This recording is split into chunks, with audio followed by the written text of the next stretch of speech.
আমার বাবারা একটু অনুরোধ করেছে মা বাবার ওয়াইজ করতে, সুবহানাল্লাহ বলেন। মা বাবা ছেলে সন্তানের জন্য বড়ই নিয়ামত।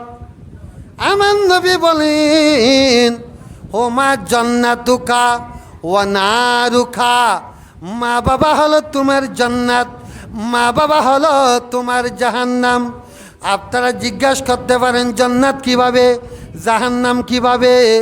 তখন আমার মা বাবার জান্নাত হলো যে সমস্ত পুরুষ মা বাবার খেদমত করবে, মা বাবার দোয়া নেবে, তাদের জন্য আল্লাহ জান্নাত রেখেছেন। আর যারা মা বাবার নাফরমানি করবে, মা বাবাকে কষ্ট দেবে, এই যে কিছুদিন আগে আপনারা ফেসবুকে পেয়েছেন ঢাকায় মিরপুর, যখন তা ওই মহিলাকে তার লাশ 7 দিন পর্যন্ত পছন্দ হয়েছে, জুড়ে বলেন না নাউজুবিল্লাহ। অথচ তার এক ছেলে সচিব, আরেক ছেলে বুয়েটের শিক্ষক অধ্যাপক, আরেক ছেলে কানাডায় থাকে। এত শিক্ষিত ছেলে থাকতে মা লাশ কীভাবে পচে যাচ্ছে? আমি বলবো আপনি ছেলে সন্তানকে আপনি যদি বাংলাতে দিয়েন না, আপনি আরবি শিক্ষা দেন, কোরআনের শিক্ষা দেন, হাদিসের শিক্ষা দেন। আপনি যখন কোরআনের শিক্ষা দেবেন, ছেলে সন্তানকে হাদিসের রাসূলের শিক্ষা দেবেন, আপনার ছেলে মেয়েরা আপনার হক আদায় করবে। কথা বলেন ঠিক কি না? আপনি ছেলেকে কোরআন শিক্ষা দেবেন, হাদিস শিক্ষা দেবেন, দেখবেন আপনাকে সম্মান করছেন, আপনার খেদমত করছেন। কমসে কম সপ্তাহে একদিন হলো আপনার কবর জিয়ারত করবে। তার কারণ হলো ওই ছেলে হাদিসে পাক পড়েছে মা বাবার কবর জিয়ারত করলে কি ফজিলত আছে, আছে না নেই? আমি জিয়ারতের ফজিলত বলতেছি, যে ছেলে সন্তানরা মা বাবার কবর জিয়ারত করবে। আমার নবী বলেন মান যারা কবরা ওয়ালাদাই আও আহাদিহুমা ফাকারা সূরাতা ইয়াসিন গুফিরা লাহু বিআদাদি মিনহা।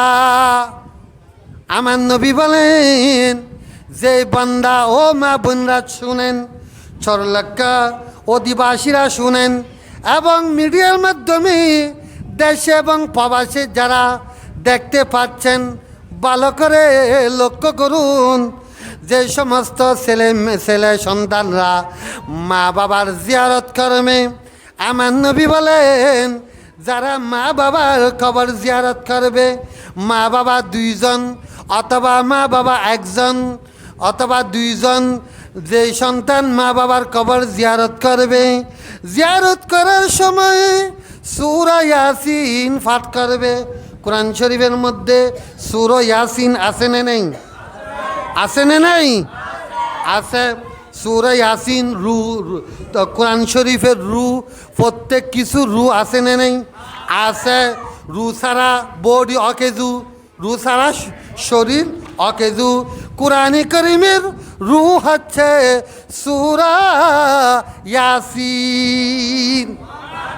সূরা ইয়াসিন কোনো বান্দা একটা মশলা খেয়াল না কেন, কোনো মুমূর্ষ ব্যক্তির পাশে যদি সূরা ইয়াসিন তেলাওয়াত করে, ওই সূরা ইয়াসিনের উসিলায় ওই মুমূর্ষর ব্যক্তির জান সহজে বের হবে, ইমান সহকারে বের হবে, এবং শয়তান ডিস্টার্ব করতে পারবে না। এটা সাকরাতের বিছানার মধ্যে বলতেছি। আপনার বাবা সাকরাতের বিছানায়, আপনার মা সাকরাতের বিছানায়, আপনার ভাই বোন সাকরাতের বিছানার মধ্যে, আপনারা যদি সূরা ইয়াসিন পড়েন, ওই সূরা ইয়াসিনের উসিলায় ওই সাকরাত সহজ হয়ে যায়। এটা জীবিত অবস্থায় সাকরাতের সময় লাভ, আবার এন্তেকালের সময়, কবর জিয়ারতের সময়।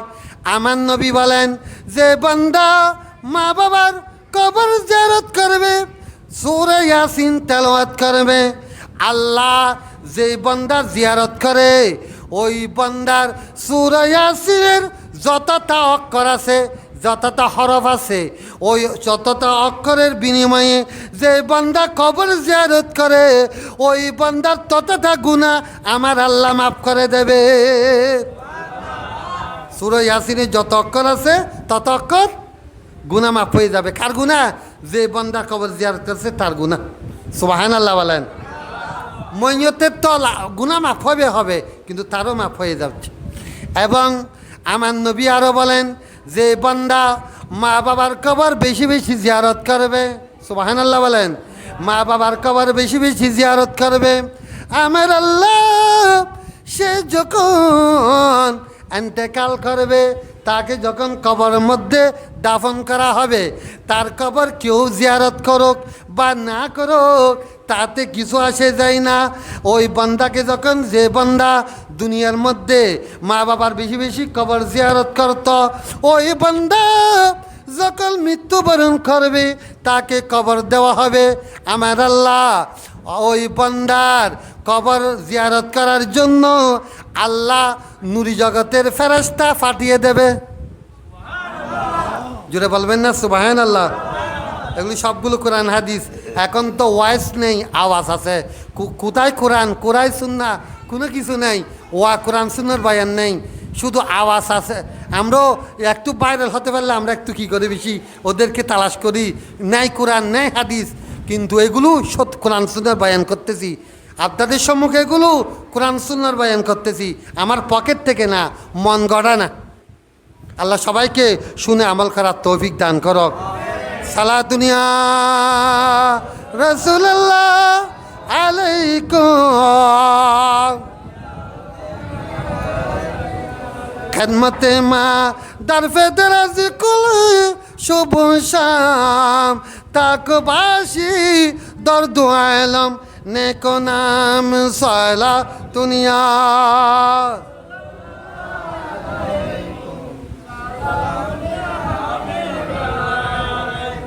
আপনি যখন বেশি বেশি মা বাবার কবর জিয়ারত করবেন, আপনি কবর দিলে ফেরেশতা পাঠিয়ে দিবে আল্লাহ, আপনার কবরকে ফেরেশতাদের জিয়ারতগাহ বানিয়ে দেবে। সুবহানাল্লাহ বলেন।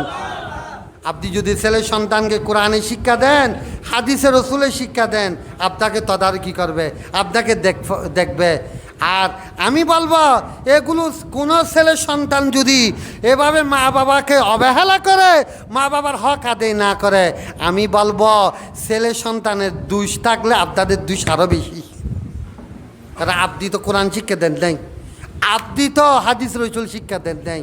আপনার মা বাবার সাথে বেয়াদবি করলে কি শাস্তি, মা বাবা খেদমত করলে কি নিয়ামত দুনিয়াতে কবরে, আপনি তো শিক্ষাটা দেন নাই। আপনি তো আপনার সন্তানকে নিয়ামত আলী শাহ দাখিল মাদ্রাসাতে ভর্তি করেন নাই, আপনার ছেলে সন্তানকে ফয়জুল বাড়ি ফাজিল মাদ্রাসাতে ভর্তি করেন নাই, আপনার সন্তানকে জামিয়া আহমদিয়া সুন্নিয়া মাদ্রাসা ভর্তি করেন নাই, দ্বীনি শিক্ষা দেন নাই। যার ফলে সে জানবে থেকে শিখবে থেকে, যার ফলে ওই মিরপুরের মহিলার মতো হবে। এক ছেলে সচিব, আরেক ছেলে বুয়েটের অধ্যাপক, আরেক ছেলে আপনার কানাডায় থাকে, মায়ের খবর নাই। এরকম যদি আমরা আমাদের ছেলে সন্তানকে যদি আমরা শিক্ষা দিতে না পারি তাহলে আমাদেরও একই অবস্থা হবে। আল্লাহ পাক আমাদের সবাইকে আমাদের ছেলে সন্তানদেরকে কোরআন সুন্নাহ মোতাবেক শিক্ষা দেওয়ার তৌফিক দান করো, আমিন বলেন। দরকার আছে না নেই? অথচ আমার নবীজি বলেন, একটু ভালো করে লক্ষ্য করুন, আমার রসুল বলেন ছেলের বয়স যখন 7 বছর হবে, কয় বছর? মুরু আওলাদাকুম বিসিবিয়ান ইজা বালাগু সাবা সিনিন। উম্মত, তোমার ছেলে মেয়ের বয়স যখন 7 বছর হবে তাদেরকে নামাজের শিক্ষা দাও। সুবহানাল্লাহ বলেন। তাদেরকে দ্বীনের তালিম দাও, নামাজের তালিম দাও, দ্বীনের শরীয়তের তালিম দাও। যখন 7 বছরের ছেলেকে শরীয়তের তালিম দেওয়া হয়, দ্বীনের তালিম দেওয়া হয়, 7 বছর থেকে বড় হতে হতে হতে হতে ওই ছেলে আমার মুস্তাফার শরীয়তের মধ্যে অটল থাকবে ইনশাআল্লাহ। আর আমার নবী বলেন 10 বছর হলে ওয়াদ্রিবুহুম ইজা বালাগু 10 সিনিন, 10 বছর হলে ছেলে সন্তানদেরকে প্রহার করো। আপনি খোদার কসম করেন, কয়জন গার্ডিয়ান আছেন ছেলে সন্তানদেরকে যে নামাজের তালিম দিয়েছেন? বলছেন হই বুজুর, হারা নিজেরাই না পড়ি ফসারে পরে তুমি হদ দেন। আল্লাহ সবাইকে নিজেই তালিম দিতে, নিজেই শিক্ষা জাহান্নাম থেকে বাঁচতে হবে। আল্লাহ বলেন বিসমিল্লাহির রহমানির রহিম, ইয়া আইয়ুহাল্লাযীনা আমানু কু আনফুসাকুম ওয়া আহলিকুম নার। বান্দা নিজে জাহান্নাম থেকে, জাহান্নামের আগুন থেকে বাঁচো, পরিবারদেরকেও জাহান্নামের আগুন থেকে রক্ষা করো। জুড়ে বলুন না সুবহানাল্লাহ। আমার বাবারা, মা বাবা অনেক বড় নিয়ামত। আমি আপনাদের সম্মুখে একটা ওয়াকিয়া বলি, একটু দরুদ শরীফ পড়েন।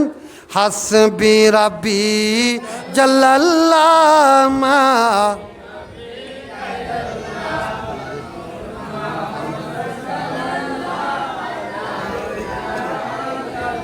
কিনা মহব্বত ওয়া জিকির করলি আলা বেজিক্রিল্লাহি তাতমাইন্নুল কুলুব। অনেজাতে জিকির করিবেন, অনুর কলবিন পরিষ্কার হয়ে যাগিব। এখানে মহব্বত লয়, মহব্বতের আওয়াজে হাসবি রাব্বি।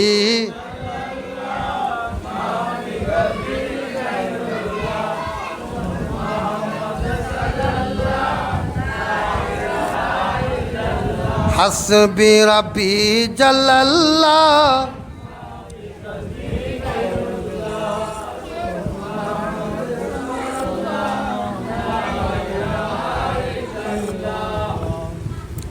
बकरिया जिसने चना तहलीम तेरी, बकरिया जिसने चना तहलीम तेरी, अर्श पे वहीं गया था मुझे मालूम न था।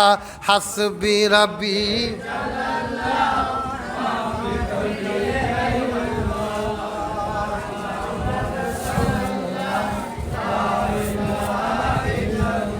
हस्बी रबी जल्लल्लाह मैं फी कल्बी गैरुल्लाह।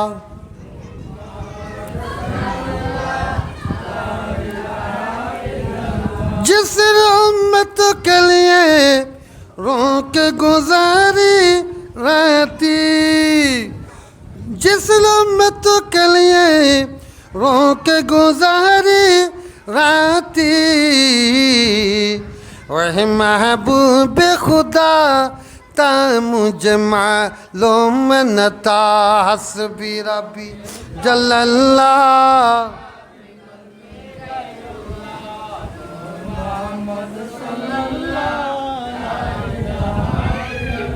ला इलाहा इल्लल्लाह मुहम्मदुर रसूलुल्लाह सल्लल्लाहु ताला अलैहि ওয়াসাল্লাম।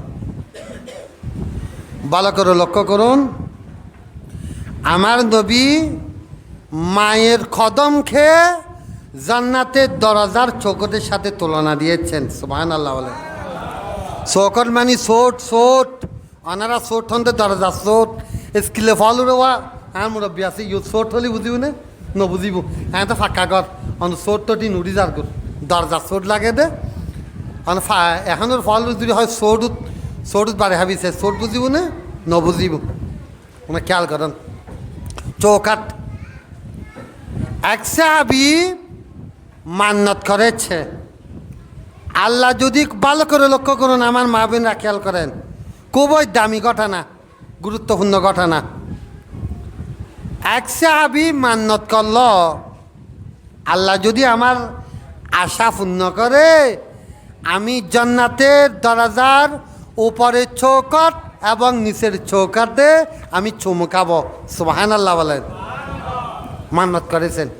মান্নতটা কিন্তু, আশাটা কিন্তু কল্পনা, মানে বলে না হয়তো এটা একেবারে অসাধ্য একটা আকাশ কুসুম পরিকল্পনা, অর্থাৎ যে আশা সহজে পুরো হয় না।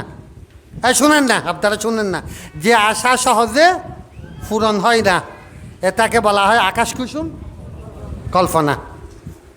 শুনেন, এখন ওই সাহাবী মান্নত করলো, আমার আশাটা যদি আল্লাহ পূর্ণ করে, আমি দুনিয়াতে থাকতে জান্নাতের বেহেস্তের উপরের চৌকাঠ এবং নিচের চৌকাঠের মধ্যে আমি চুমু খাবো। জুড়ে বলেন না সুবহানাল্লাহ। এই মান্নত করতে দেরি নাই, তার আশা পূর্ণ হয়ে গেল। সুবহানাল্লাহ বলেন।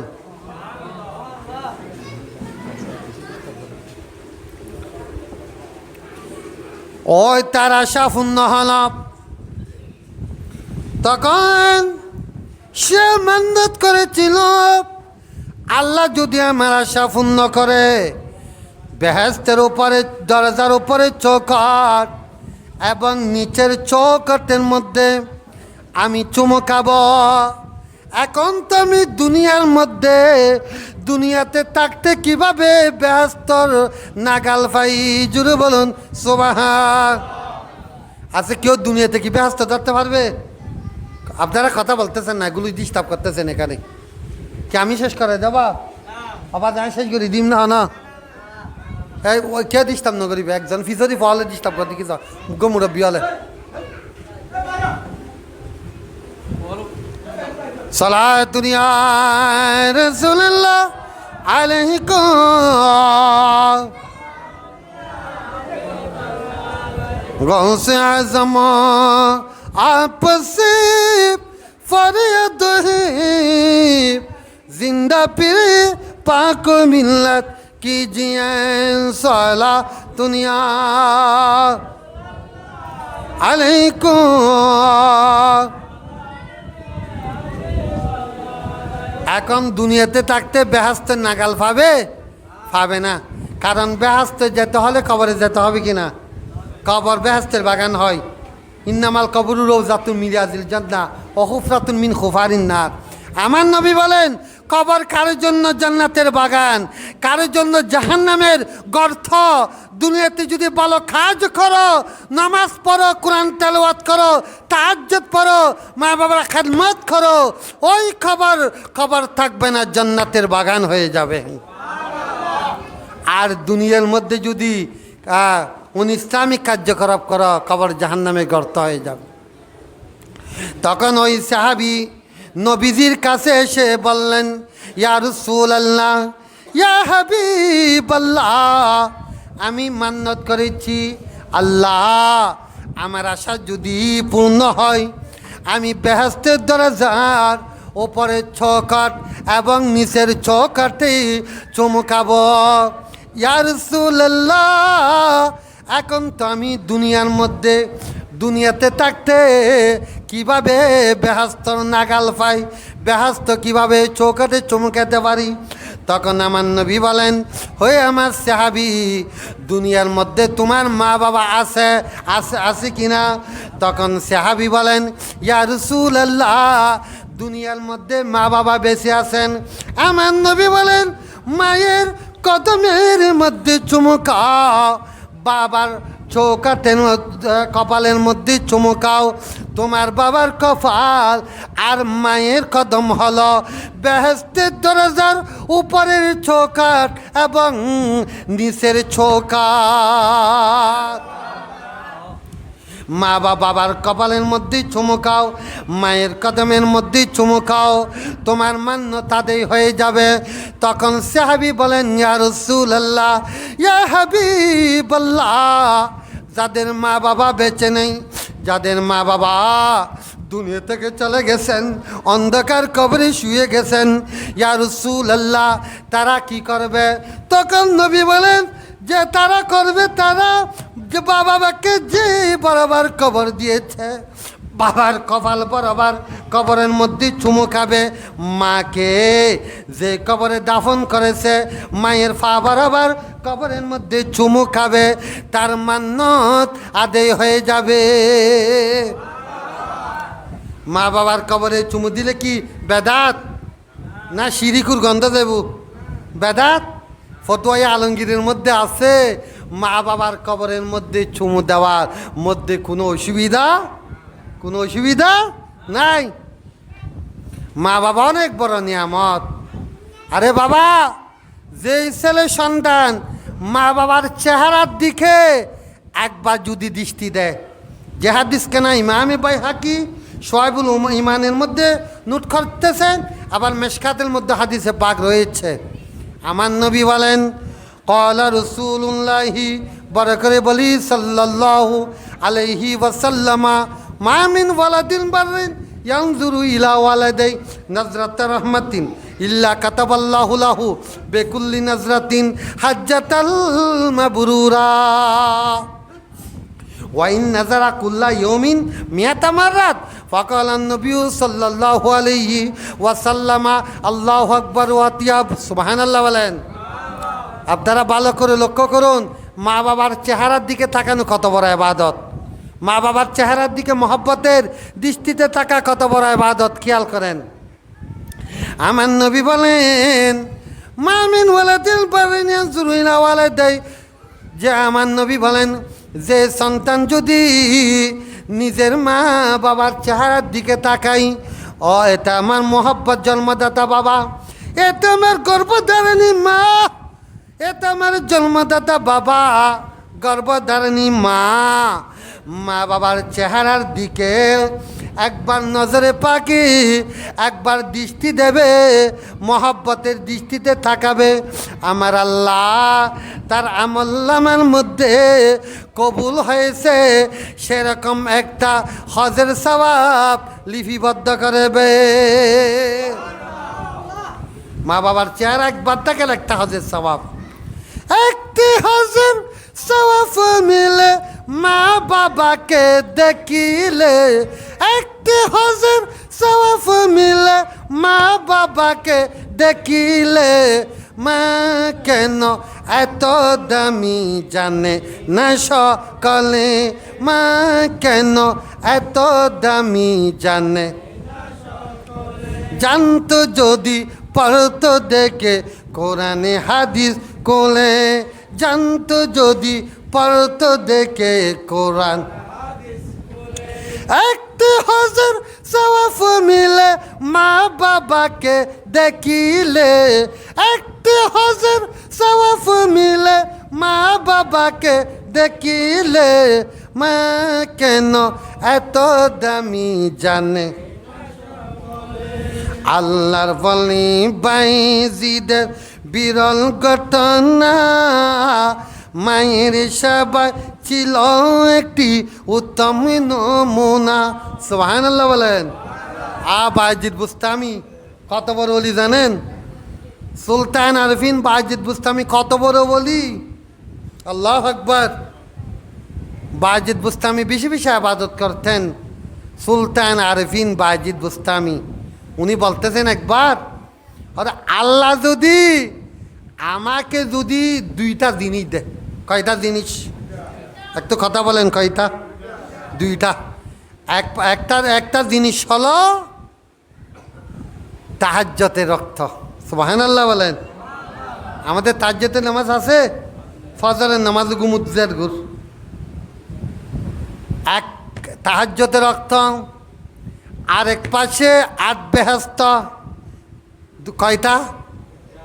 দুইটা। একটা হলো তাহাজ্জুদের রক্ত, আরেকটা আট বেহেশত। আল্লাহ যদি আমাকে বলে, হে বাইজিদ তুমি এই দুইটা থেকে একটা নিতে পারবে, দুটোটা নিতে পারবে না, যে কোনো, হয়তো আট বেহেশত নেবে, হয়তো তাহাজ্জুদের রক্ত নেবে। সুবহানাল্লাহ বলেন। জোরে বলবেন না সুবহানাল্লাহ? তুমি দুইটা থেকে একটা নিতে পারবে। তখন সুলতান আরফিন বাইজিদ বুস্তামি বলেন, আমি আট বেহেশত নেব না, আমি আট বেহেশত আমি নেব না, আট বেহেশত আমার দরকার নেই, আমি নেব তাহাজ্জুদের রক্ত। কারণ তাহাজ্জুদের সময় আল্লাহকে স্মরণ করার মধ্যে যে মজা, যে স্বাদ, আট বেহেশতের মধ্যে সে মজাটা নেই। জোরে বলবেন না সুবহানাল্লাহ? আল্লাহকে একটু স্মরণ করা, একটু জিকির করা, আল্লাহকে একটু স্মরণ করা। আল্লাহ বলেন ফাযকুরুনি আযকুরুকুম, বান্দা আমাকে স্মরণ করলে আমি আল্লাহ তোমাদেরকে স্মরণ করব। আল্লাহকে স্মরণ করার মধ্যে যেই মজা, আট বেহেশতের মধ্যে মজাটা নেই।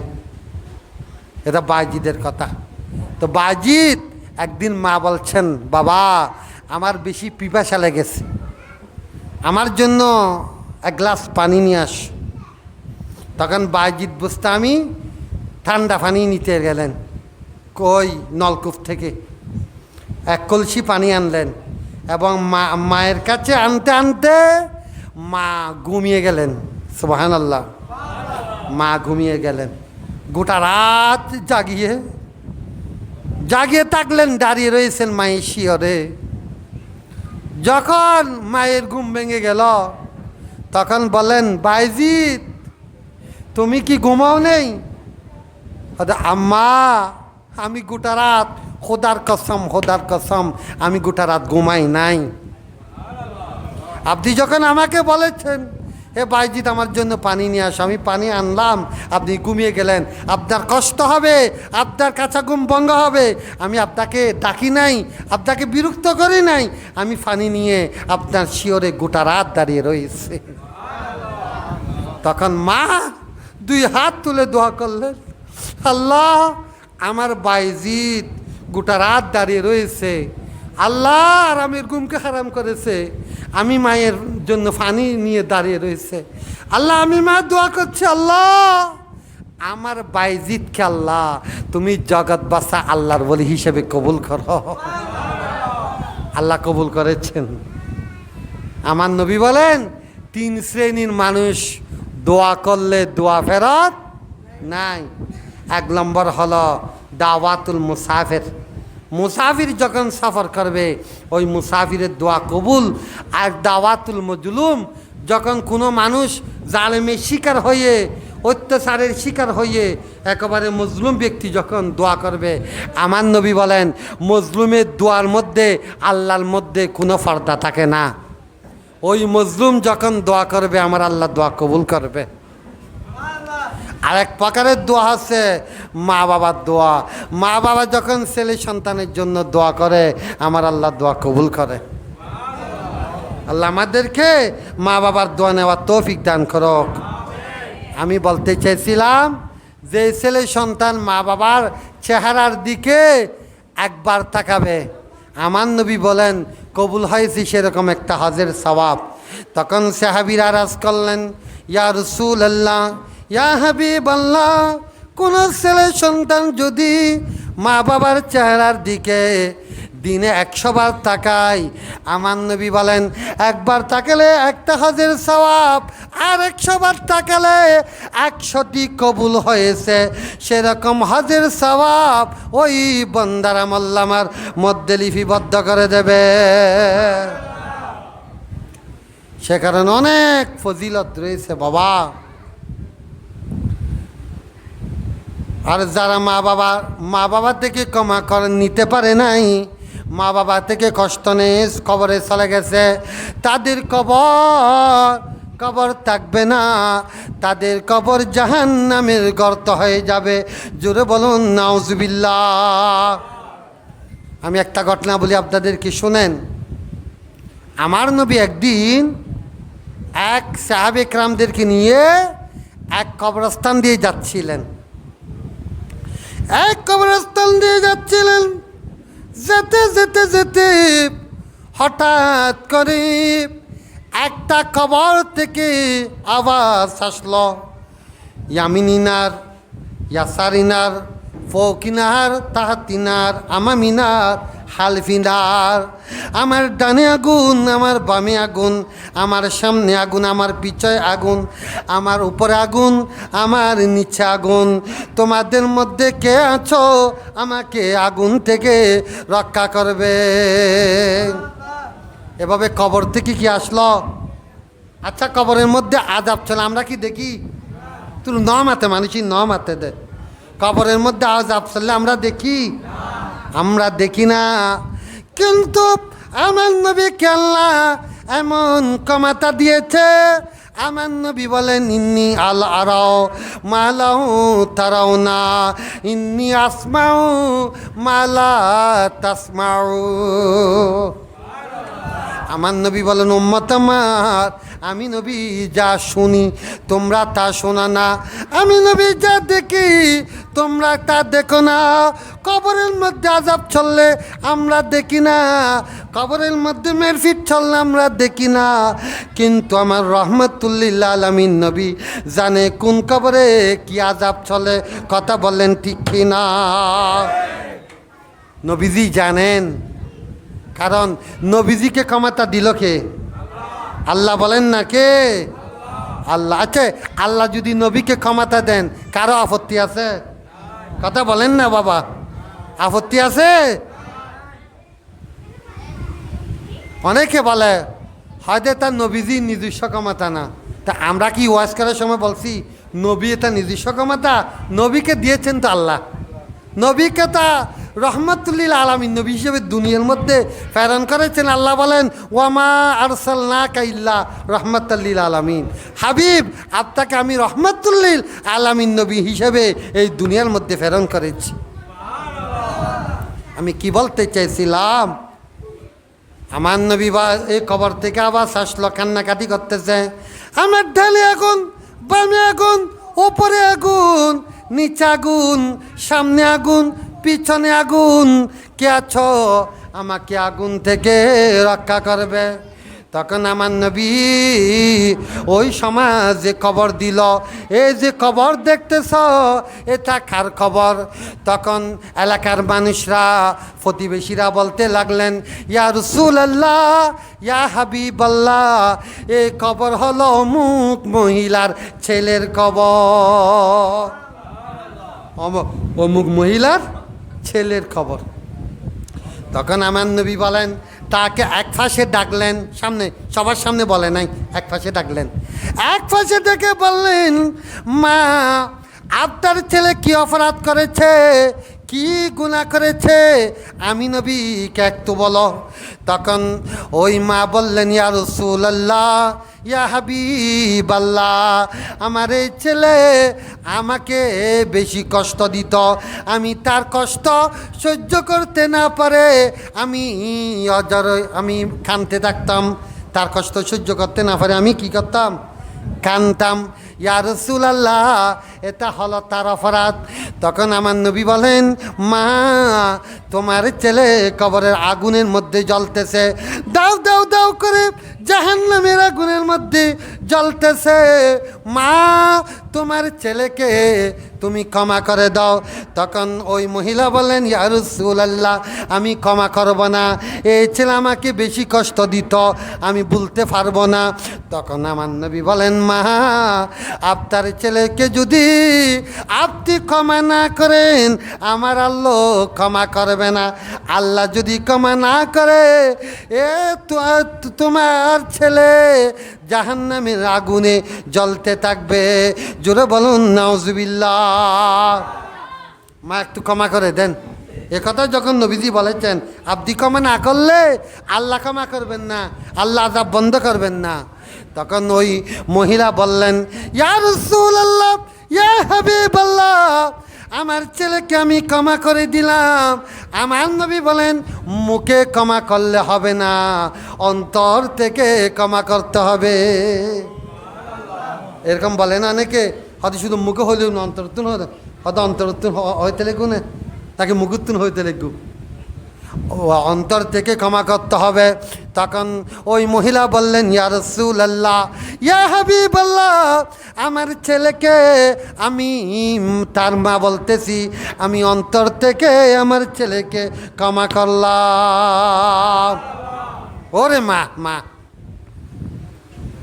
তখন আমার নবী দুই হাত তুলে দোয়া করলেন, আল্লাহ, যে বান্দা জাহান্নামে দাও দাও করে আগুন জ্বলছে, মা বাবার মায়ের সাথে বেয়াদবি করার কারণে আল্লাহ তার মাতাকে অন্তর থেকে ক্ষমা করলো, আল্লাহ তুমিও ক্ষমা করে দাও।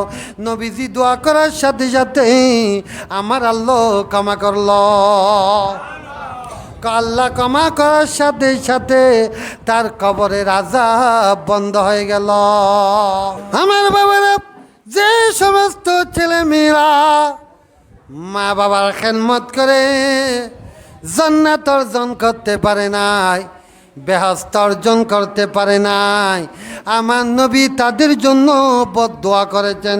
জোরে বলুন নাউজুবিল্লাহ।